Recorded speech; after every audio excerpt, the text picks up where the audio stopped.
जो अभी सागर रूप नहीं हो गई हैं, संबंध स्थापित किए जा सकते।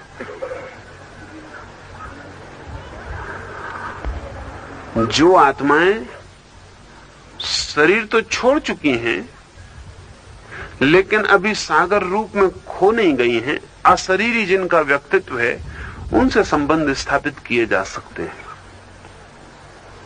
उसमें कोई कठिनाई नहीं, उसमें जरा भी कठिनाई नहीं।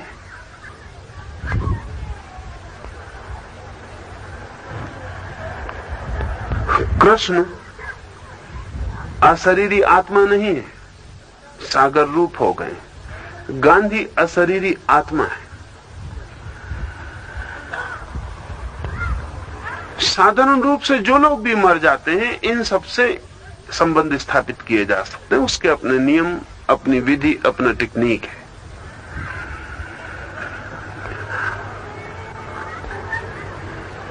इसमें बहुत कठिनाई नहीं है, ये बड़ी सरल सी बात है।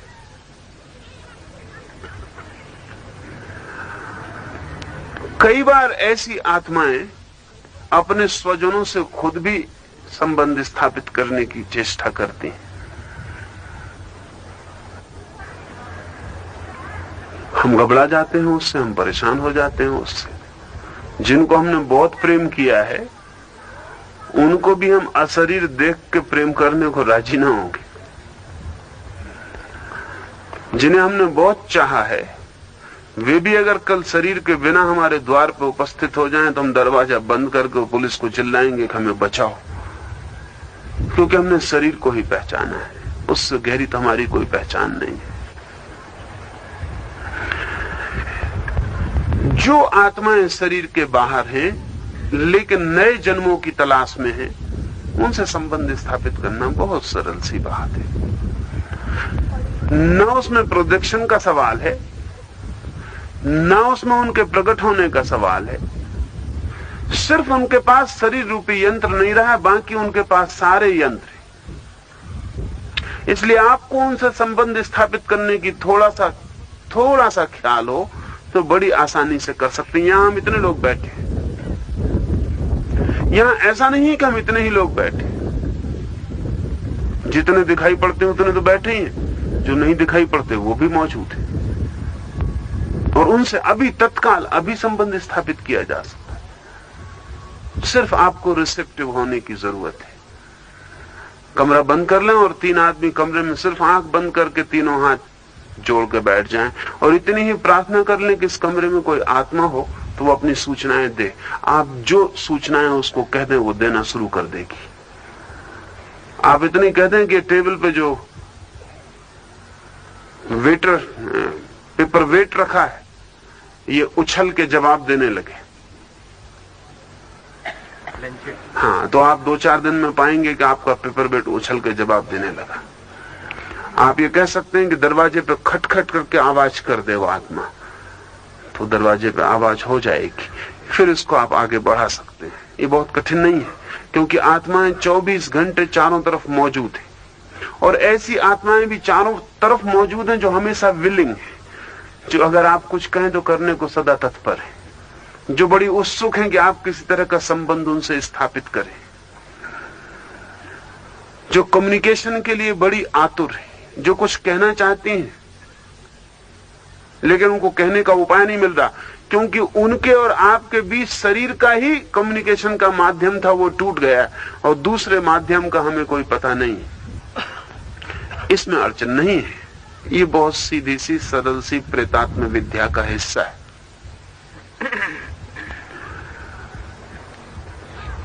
ये जो पूछा गया है कि क्या, जैसा कहा जाता है कि एक शरीर से आत्मा दूर जाके वापस लौट आ सकती है, बिल्कुल ही लौट आ सकती है, जा भी सकती है। क्योंकि शरीर से हमारा होना, शरीर में हमारा होना है, उससे बाहर की यात्रा सदा संभव है। उसके अपने मार्ग, अपनी विधियां हैं। शरीर के बाहर हुआ जा सकता है, यात्रा की जा सकती है, दूर तक जाया जा सकता है, वापस लौटा जा सकता है। कई बार आकस्मिक रूप से भी वैसा हो जाता है, जब आपको कुछ पता नहीं होता। ध्यान के किसी गहरे क्षण में आप अचानक कई बार ऐसा अनुभव कर पाएंगे कि आपको लगेगा आप शरीर के बाहर हो गए और अपने ही शरीर को देख रहे हैं। फिर उस सबके विस्तार है, पर वो अलग बात है। उस पर कभी अलग ही हम इकट्ठे मिले तो प्रतात्म विद्या पर सारी बात की जा सकती है। आचार्य की रहस्य विद्या के अतिरिक्त बौद्धिक स्तर पर भी आत्मा को समझने का और पुनर्जन्म का कोई प्रमाण है?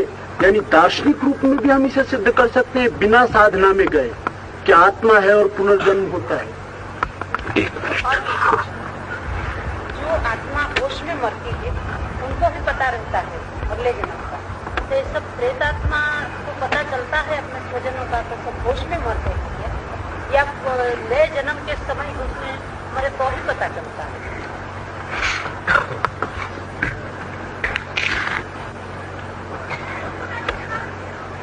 जो व्यक्ति मरता है उसका सिर्फ शरीर ही मरता है, उसका चित्त नहीं मरता, उसका मन नहीं मरता, वो उसके साथ जाता है। और थोड़े समय तक, जैसे हम सुबह जब स्वप्न से जागते हैं तो थोड़े समय तक स्वप्न याद रहता है, दोपहर होते होते तिरोहित हो जाता है, सांझ होते होते कुछ याद नहीं रहती कि क्या स्वप्न था। जब लेकिन स्वप्न से हम एकदम उठते हैं तब स्वप्न का पिछला हिस्सा थोड़ा सा हमें याद होता है। हालांकि स्वप्न हमने बेहोशी में देखा है, स्वप्न में होश में नहीं देखा, लेकिन जब नींद टूटने के करीब होती तो थोड़ा सा होश आने लगता है और उस होश में जितना स्वप्न की अंकत, जितने भी संस्कार छूट जाते हैं वो हमें जागने पे याद रहते हैं। लेकिन दोपहर होते होते, दोपहर की धूप खिलते खिलते वो सब विदा हो जाते हैं, सांझ को हमें कोई स्वप्न याद नहीं रह जाता। प्रेतात्मा जैसे ही कोई व्यक्ति शरीर को छोड़ता है थोड़े समय तक, और ये प्रत्येक व्यक्ति की याददाश्त पे समय भिन्न भिन्न होगा, उसे थोड़े समय तक अपने स्वजन, अपने परिजन याद रहते। इन स्वजन और परिजनों को बुलाने के लिए बहुत उपाय किए गए हैं। आदमी मरा नहीं कि हम उसकी लाश को तत्काल मरघट ले जाना चाहते हैं, हम उसकी आइडेंटिटी को तत्काल नष्ट करना चाहते हैं, क्योंकि अब कोई अर्थ नहीं है कि वो हमें याद रखे। और ये शरीर जितनी देर रखा जा सके उतनी देर तक वो हमें याद रख सकेगा, क्योंकि इसी शरीर के माध्यम से उसकी सारी स्मृतियां हमसे हैं। ये शरीर बीच का जोड़ है, इसको हम ले जाते हैं। एकदम से आदमी मरता है तो थोड़ी देर तक तो उसे पता ही नहीं चलता कि मैं मर गया हूं, क्योंकि भीतर तो कुछ मरता नहीं। थोड़ी देर तक तो उसे ऐसे अनुभव होता है कि क्या कुछ गड़बड़ हो गई, शरीर अलग मालूम पड़ रहा है, मैं अलग हो गया। हाँ, जो लोग ध्यान में गए हैं उन्हें ये तकलीफ नहीं होती, क्योंकि इस अनुभव से वो पहले गुजर गए होते हैं। मरने पर अधिकतम लोगों को बड़ी विभूचन पैदा होती। पहली विभूचन यही पैदा होती कि मामला क्या है, ये लोग रो क्यों रहे हैं, ये चिल्ला क्यों रहे हैं कि मैं मर गया, क्योंकि मैं तो हूं। सिर्फ इतना ही मालूम होता है कि शरीर अलग पड़ा है जो मेरा था, और मैं जरा अलग मालूम पड़ रहा हूं, और तो कुछ मर नहीं गया। इसी शरीर के माध्यम से हमारा सारा एसोसिएशन है स्मृतियों का, इसलिए हम तत्काल मरघट ले जाते हैं, उस शरीर को जला देते हैं या गड़ा देते हैं। उस शरीर के टूटते ही उस आदमी के स्मृतियों के जाल हमसे एकदम विच्छिन्न हो जाते हैं। और जैसे स्वप्ने से उठा आदमी थोड़ी देर में स्वप्न भूल जाता है, ऐसा मृत्यु से उठा आदमी, या जिसे हम जीवन कहते थे उससे उठा हुआ आदमी थोड़ी देर में सब भूल जाता है। वो कितनी देर में भूल जाता है उसके हिसाब से हमने दिन तय किए हैं। जिनकी स्मृति बहुत कमजोर है वो 3 दिन में भूल जाते, जिनकी स्मृति थोड़ी अच्छी वो 13 दिन में भूल जाते। ये बहुत सामान्य हिसाब से तय किए गए दिन है कि 3 दिन में भूल जाएंगे कि 13 दिन में भूल जाएंगे, लेकिन ये आम तौर से। लेकिन प्रगाढ़ से प्रगाढ़ स्मृति का आदमी 1 वर्ष में भूल जाता है। इसलिए 1 वर्ष तक मृतक के कुछ संस्कार हम जारी रखते हैं, वो 1 वर्ष तक हम उसके साथ थोड़ा सा संबंध जारी रखते हैं क्योंकि रह सकता है संबंध, लेकिन सामान्यतः ऐसा नहीं होता। 3 दिन में सब टूट जाता है, कुछ का तो और भी जल्दी टूट जाता है। वो व्यक्ति व्यक्ति पर निर्भर होगा। साल भर तक बहुत कम आत्माएं बसती भी हैं आत्मा रूप में, बहुत जल्दी शीघ्र नए जन्म ग्रहण कर लेती हैं।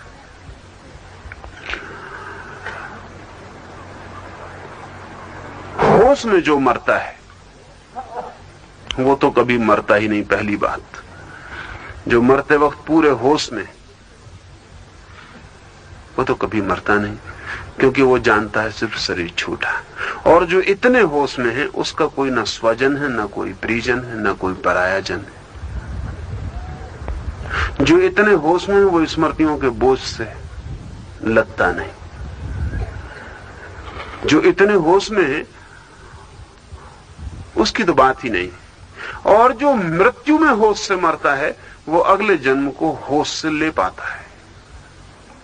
जैसे मैंने कहा कि मृत्यु के बाद भी थोड़े दिन तक हमें स्मरण होता है जहां से हम आए, जन्म के बाद भी बच्चे को थोड़े दिन स्मरण होता है जहां से वो आया। प्रेतात्म जीवन का जो अनुभव बीच में गुजरा उसकी थोड़ी स्मृतियां उसके पास होती, लेकिन वो धीरे धीरे खो जाती, और इसके पहले की वाणी उसे उपलब्ध होती है, खो जाती। कभी कभी बहुत ही तीव्र स्मृति वाले बच्चों को वे स्मृतियां शेष रह जाती हैं, जो कि उसके बोलने के बाद भी जारी रहती हैं। और रेयर घटना है। स्मृति का बहुत ही अनूठी संभावना के कारण ऐसा होता है। एक सवाल इस संबंध में पूछा गया है कि क्या रहस्यात्मक अनुभूति के अतिरिक्त भी पुनर्जन्म का कोई दार्शनिक प्रमाण है? दार्शनिक प्रमाण तो सिर्फ तार्किक होते हैं, तर्क के आधार पर होते हैं। और तर्क की एक खराबी है कि जितने वजन का तर्क पक्ष में दिया जा सकता है, ठीक उतने ही वजन का तर्क विपक्ष में दिया जा सकता है। तर्क जो है उसको अगर ठीक से कहें तो जो जानते हैं वो तर्क को वैश्य कहते हैं, जो वो किसी के भी साथ खड़ा हो सकता है। उसका कोई अपना कोई निजी मंतव्य तर्क का नहीं है। तो जिन लोगों ने तर्क और दर्शन से सिद्ध करने की कोशिश की है कि पुनर्जन्म है, उनके विपरीत ठीक उतने ही वजन के तर्कों से सिद्ध किया जा सका है कि पुनर्जन्म नहीं है। तर्क जो है वो सोफिस्ट्री है। सोफिस्ट्री का मतलब कि तर्क जो है वो वकील की तरह है, उसका कोई अपना कोई हिसाब नहीं है। किसने उसको किया हुआ है अपने तरफ, उसके तरफ वो बोलता है, वो अपनी पूरी ताकत लगाता है। इसलिए तर्क से कभी कोई निष्कर्ष निष्पन्न नहीं होता। बहुत निष्कर्ष निष्पन्न होते हुए मालूम होता कभी नहीं, क्योंकि ठीक विपरीत तर्क से उतना ही खंडन किया जा सकता है, उसमें कोई कठिनाई नहीं है।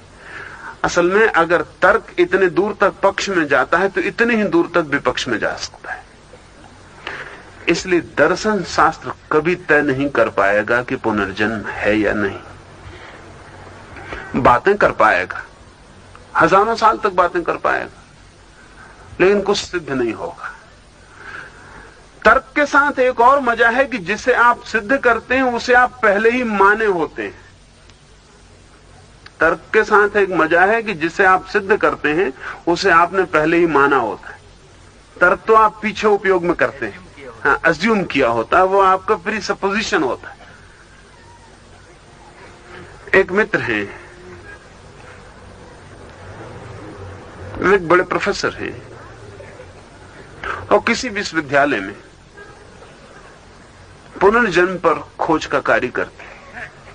कोई मुझे उनको मिलाने ले वाला आया और उन्होंने मुझसे मिलते ही कहा कि मैं वैज्ञानिक रूप से सिद्ध करना चाहता हूं कि पुनर्जन्म है। तो मैंने उनसे कहा कि ये तो फिर वैज्ञानिक न हो पाएगा, क्योंकि क्या सिद्ध करना चाहते हैं ये आपने पहले ही पक्का किया हुआ है। वैज्ञानिक का मतलब ये होता है कि आप ऐसा कहिए कि मैं जानना चाहता हूं कि पुनर्जन्म है या नहीं। आप कहते हैं मैं सिद्ध करना चाहता हूं कि पुनर्जन्म है, तो सिद्ध होना तो पहले ही है आपके मन में। पुनर्जन्म है ये तो पक्का ही है।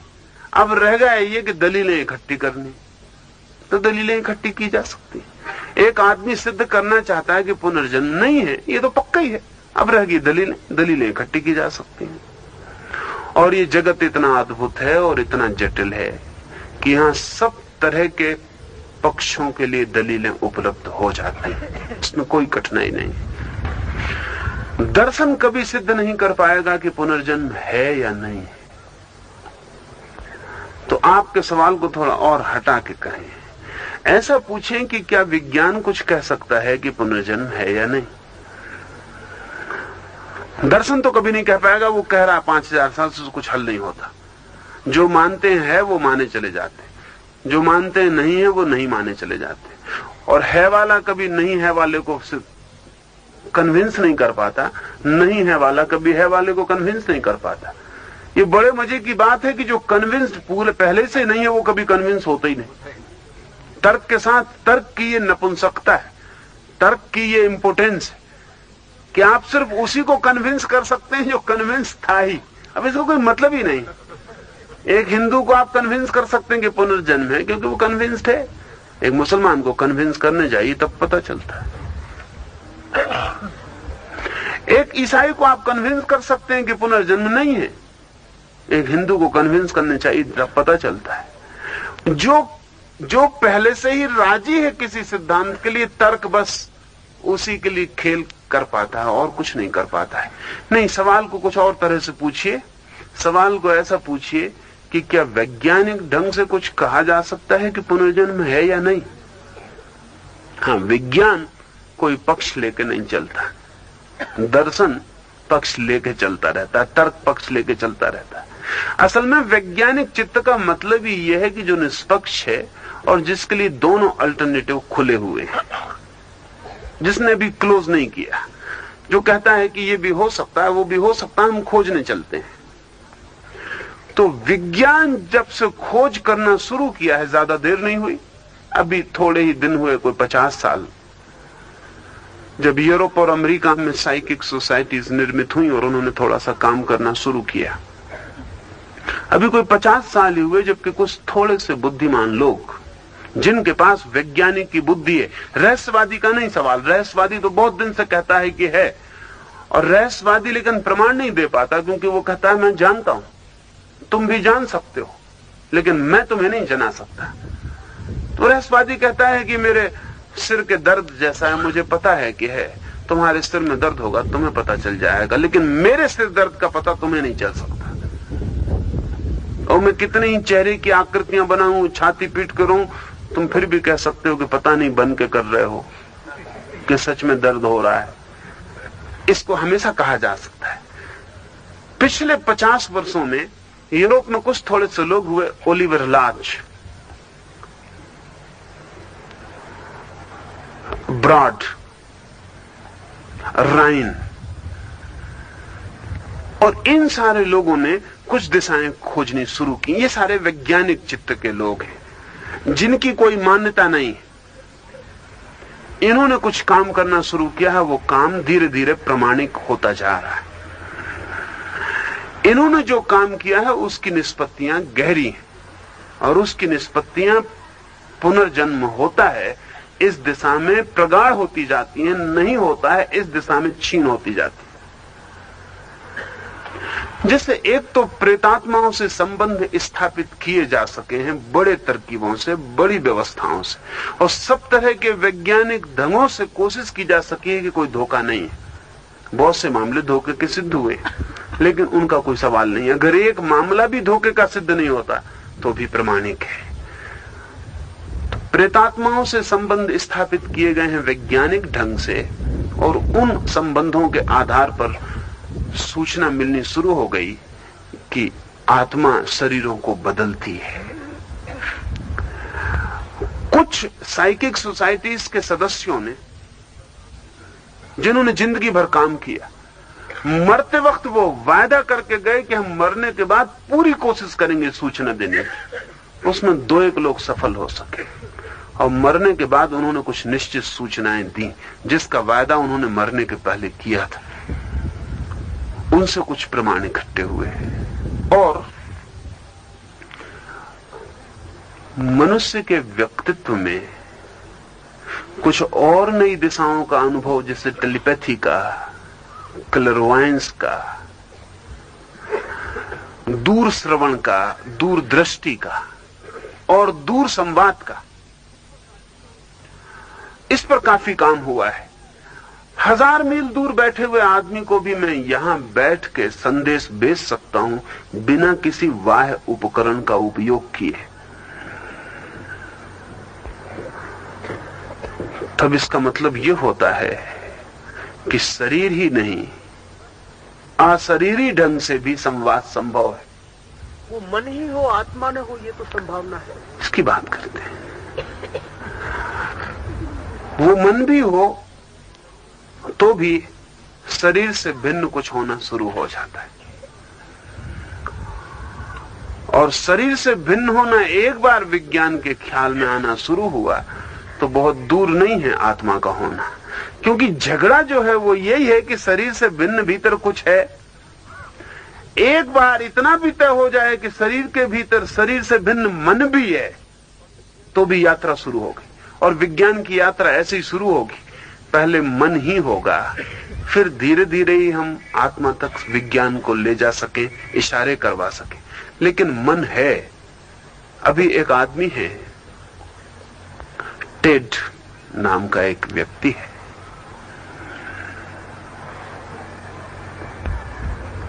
जिसके बड़े अनूठे अनुभव साइकिक सोसाइटीज में हुए। अनूठे अनुभव उसके ये हैं कि वो आदमी अगर न्यूयॉर्क में बैठा, उसने मुझे कभी नहीं देखा, मेरा कोई चित्र नहीं देखा, मेरे संबंध में कभी सुना नहीं। लेकिन आप अगर उससे कहें कि वो मेरे संबंध में सोचे, विचार करे, तो वो आंख बंद कर लेगा और वो मेरे संबंध में ध्यान करेगा। और जब आधा घंटे बाद वो आंख खोलेगा तो उसकी आंख में मेरा चित्र उतारा जा सकता है। उसकी आंख, कैमरा उसकी आंख से मेरा चित्र उतार लेगा। और इस तरह के हजारों चित्र उतारे गए हैं, और फिर मेरे असली चित्र से जब मिलाया जाता तो बड़ी हैरानी होती। वो करीब करीब बस फेंटनेस का फर्क होता है, इससे ज्यादा फर्क नहीं होता, इतना साफ नहीं होता, लेकिन होता यही है। इसका मतलब क्या है? इसका मतलब यह है कि उसकी आंख किसी ना किसी तरह मुझे देखने में समर्थ हो गई है। न केवल देखने में समर्थ हो गई है, बल्कि जैसा मेरे सामने आप मुझे देखें तो आपकी आंख में मेरा चित्र बनता है, ऐसे ही हजारों मील फासले पर अज्ञात अपरिचित आदमी का चित्र भी उसकी आंख में बन गया है। इसके हजारों प्रयोग हुए हैं और हजारों चित्र, हजारों तरह के उस आदमी की आंख में पकड़े गए हैं। टेलीपैथी के तो बहुत प्रयोग हो गए हैं, और अभी चूंकि स्पेस ट्रेवल शुरू हुई और चांद पर जाना है, चांद पर तो हम चले गए, कल मंगल पर जाना है, और फिर लंबी यात्राएं शुरू होंगी जिनमें यात्री वर्षों के लिए जाएंगे और वर्षों बाद लौटेंगे।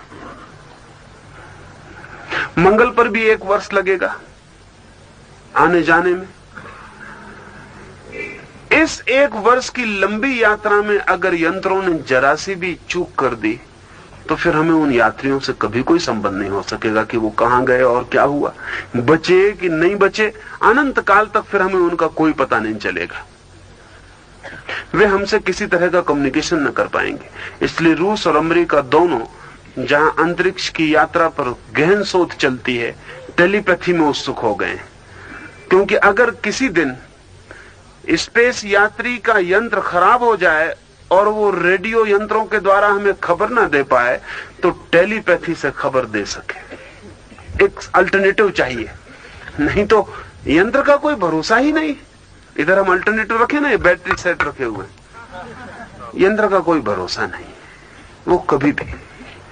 लेकिन अभी साधारण यंत्र भरोसा ना भी हो तो कोई खतरा नहीं है, लेकिन यात्री जो अंतरिक्ष में गया है, अगर उसके यंत्र हमें खबर ना दे पाए या हम उसे खबर ना दे पाए, हमारा संबंध एक बार टूट जाए, तो फिर हमें कुछ पता नहीं चलेगा कि वो कहां गया है भी अब जगत में या नहीं है।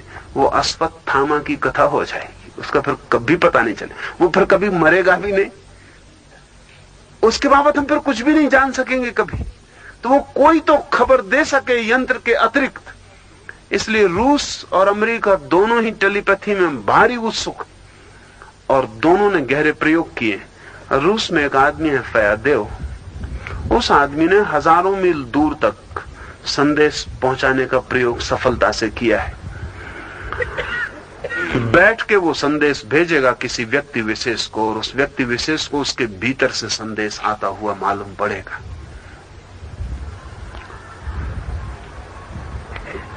तो विज्ञान धीरे धीरे आदमी शरीर ही नहीं है, उसके भीतर कुछ अशरीरी भी है, इस दिशा में कदम उठा रहा है। और एक बार ये तय हो जाए कि आदमी के भीतर कुछ अशरीरी भी है, तो पुनर्जन्म का द्वार खुल जाएगा। दर्शन से जो नहीं संभव हो सका, रहस्यवादी जो संभव नहीं कर सके सबको समझाना, वो विज्ञान संभव कर पाएगा। वो संभव हो सकता है, वो होता जा रहा है। आदर्श एक प्रयोग पारिस में कुछ हुआ था कि ग्लास कपबोर्ड में मरते हुए आदमी को सुलाया गया और उसका कुछ वेट की बात थी, आप करें। ऐसा प्रयोग बहुत जगह करने की कोशिश की गई, लेकिन परिणामकारी नहीं हुआ। ऐसा ख्याल है स्वाभाविक, क्योंकि विज्ञान जब सोचता है तब पदार्थ की भाषा में सोचता है। अगर एक आदमी मरता है और उसमें शरीर के अतिरिक्त कुछ और है और वो निकल जाता है, तो वेट कम हो जाना चाहिए। लेकिन यह हो सकता है कि जो निकल जाता है वो वेटलेस हो, तो उसका वेट होना ही चाहिए, या वो इतने कम वेट का हो कि हमारे पास कोई मापदंड ना हो। जैसे कि सूरज की किरणें हैं, इसमें कोई वेट है? वेट सूरज की किरणें हैं ये, इनको तराजू पे तौलिए, एक तराजू पे अंधेरा रखिए, एक पलवे पर रोशनी रखिए, उसको थोड़ा नीचे जाना चाहिए। अगर सूरज की किरणें हैं, वो नहीं जाता। सूरज की किरणें नहीं होनी चाहिए क्योंकि वेट नहीं, लेकिन उनमें वेट है। अगर 1 वर्ग मील की सब सूरज की किरणें इकट्ठे की जाएं तो 1 तोले का वेट देती है। वो बड़ा मुश्किल मामला है। अब कितनी आत्मा में कितना वेट होगा, अभी देर है। तो वो जो प्रयोग किया गया, प्रयोग कई जगह किया गया, क्योंकि स्वाभाविक हमारा ख्याल है कि आदमी मरता है तो मरते आदमी को कांच के कास्केट में बंद कर दिया, सब तरफ से कोई रंध्र द्वार नहीं रहने दिया, वो मर गया। जितना वजन जिंदा में था उससे कुछ तो कम हो जाना चाहिए। अगर कुछ उसमें से निकल गया, एक दूसरा जो निकला है उसके निकलने के लिए भी कांच टूट जाना चाहिए, क्योंकि कोई रंध्र द्वार नहीं है। मगर दोनों संभव नहीं हुए। न तो कांच टूटा, क्योंकि सभी चीजों के निकलने के लिए कांच बाधा नहीं है। सूरज निकल जाता है, किरणें निकल जाती हैं। हड्डी और लोहा भी बाधा नहीं, एक्सरे की किरण निकल जाती है। तो आदमी को क्यों झंझट डालते हो कि उसको निकलने को कोई चीज तोड़नी पड़े? अब एक्सरे की किरण आपकी हड्डी और छाती के भीतर चली जाती, हड्डी को पार करके चित्र ले आती, और कहीं कुछ टूटता नहीं, कहीं कोई छेद नहीं हो जाता। तो जब एक्सरे की बहुत स्थूल किरण भी कांच को बिना तोड़े, हड्डी को बिना तोड़े, लोहे की सींचों को बिना तोड़े लोहे की दीवार को पार कर लेती है, तो आत्मा को ही कौन सी कठिनाई हो सकती है? लॉजिकली कोई कठिनाई नहीं मालूम पड़ती। और जगत में बहुत कुछ वेटलेस है। असल बात यह है कि जिसको हम वेट कहते हैं वो बहुत गहरे में हम समझें तो वेट नहीं, सिर्फ ग्रेविटेशन है। मगर इसको जरा गणित की तरह समझना पड़ेगा। आपका वजन है यहां समझ लीजिए कि 40 किलो, तो चांद पे आपका वजन 40 किलो नहीं होगा, आप बिल्कुल यही होंगे। चांद पे आपका वजन 8 गुना कम हो जाएगा। इसलिए अगर आप यहां 6 फीट ऊंचे कूद सकते हैं तो चांद पर 8 गुना ज्यादा कूद सकेंगे, क्योंकि चांद की जो कशिश है, ग्रेविटेशन है, वो पृथ्वी से 8 गुना कम है और सब वजन जमीन के खिंचाव का वजन है। अब यह हो सकता है कि जमीन आत्मा को न खींच पाती हो, कोई जरूरी नहीं है कि ग्रेविटेशन जो है वो आत्मा को खींचता हो, तो फिर वजन नहीं होगा। अगर हम कभी किसी दिन ऐसी जगह बना लें जो नॉन ग्रेविटेशनल हो, वहां किसी का वजन नहीं होगा। चांद पर भी जो यात्री जा रहे हैं उनको जो सबसे महंगा और खतरनाक अनुभव होता है वो वेटलेसनेस का है। जैसे ही पृथ्वी का घेरा छूटता है, 200 मील तक पृथ्वी खींचती है, 200 मील तक पृथ्वी की ग्रेविटेशनल फील्ड, 200 मील तक पृथ्वी की कशिश आदमी को खींचती। 200 मील के बाद पृथ्वी का खींचने का घेरा समाप्त हो जाता है, उसके बाद आदमी एकदम वेटलेस हो जाता है। इसलिए अंतरिक्ष में जाने वाले यात्री को अगर जरा भी उसका पट्टा छूट गया जो कमर से बंधा है, तो वो फुग्गे की तरह यान में लटकेगा, फुग्गे की तरह वो सिर उसका ऊपर जाके यान के छत से लग जाएगा और फिर उसको नीचे आना बड़ा मुश्किल हो जाएगा, क्योंकि नीचे ग्रेविटेशन के बिना आना बहुत मुश्किल, उसको खींचना पड़ेगा। तो आत्मा पर ग्रेविटेशन लागू होता ही हो तो ये प्रयोग ठीक है, पेरिस या कहीं भी किए जाते हैं, अन्यथा ठीक नहीं है। मेरी अपनी समझ ये है कि पदार्थ पर जो नियम काम करते हैं वो पदार्थ की सघनता के कारण ही करते हैं। आत्मा को अगर हम ठीक से समझें तो विरलता की अंत है वो, इसलिए उस पर कोई नियम काम नहीं करते, वो नियम के बाहर हो जाती है। और जब तक हम नए नियम से उस पर खोजने नहीं जाते, जब तक हम पदार्थ के नियमों को ही आधार बनाकर आत्मा के संबंध में खोज करते रहेंगे, तब तक विज्ञान का उत्तर आत्मा के संबंध में इंकार का रहेगा, वो कहेगा नहीं है। लेकिन ये जो साइकिक सोसाइटीज की मैंने बात की, ये जो रायन और मायर्स के प्रयोग की मैंने बात की, ये जो ओलिवर लाज और ब्राड की चर्चा की, ये सारे लोग विज्ञान की प्रतिष्ठित पदार्थ को नापने की पद्धति को छोड़कर आत्मा के अज्ञात मापदंडों की खोज कर रहे हैं।